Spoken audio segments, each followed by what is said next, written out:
বকেয়া বেতনের দাবিতে গাজীপুরে একটি পোশাক কারখানার শ্রমিকরা ঢাকা ময়মনসিংহ সড়কে অবরোধ করেছিল। মঙ্গলবার সকালে টঙ্গী এরশাদনগর এলাকায় বিএসআইএস কারখানার শ্রমিকরা এ মহাসড়ক অবরোধ করে। গাজীপুর শিল্পাঞ্চল 2 এর পুলিশ সুপার AKM জহিরুল ইসলাম অবরোধের বিষয়টি নিশ্চিত করেছেন। এ সময় অপ্রীতিকর ঘটনা এড়াতে আশপাশের বেশ কিছু কারখানায় ছুটি ঘোষণা করছে কর্তৃপক্ষ। পুলিশ ও স্থানীয় সূত্রে জানা যায়, মঙ্গলবার সকালে টঙ্গী এরশাদনগর এলাকায় বিএসআইএস কারখানার শ্রমিকরা গত 1 মাসের বকেয়া বেতনের দাবিতে কারখানার সামনে বিক্ষোভ করেন। এক পর্যায়ে তারা বিক্ষোভ মিছিল নিয়ে ঢাকা ময়মনসিংহ মহাসড়ক অবরোধ করেন।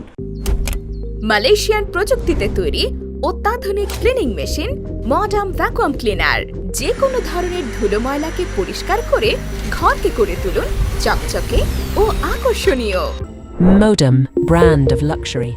শ্রমিকদের অবরোধে ওই সড়কের উভয় পাশে দীর্ঘ যানজটের সৃষ্টি হয়েছে। এতে অফিসগামী যাত্রীরা চরম বিপাকে পড়েছেন। খবর পেয়ে ঘটনাস্থলে গিয়ে শ্রমিকদের বুঝিয়ে সড়ক থেকে সরানোর চেষ্টা করছে পুলিশ।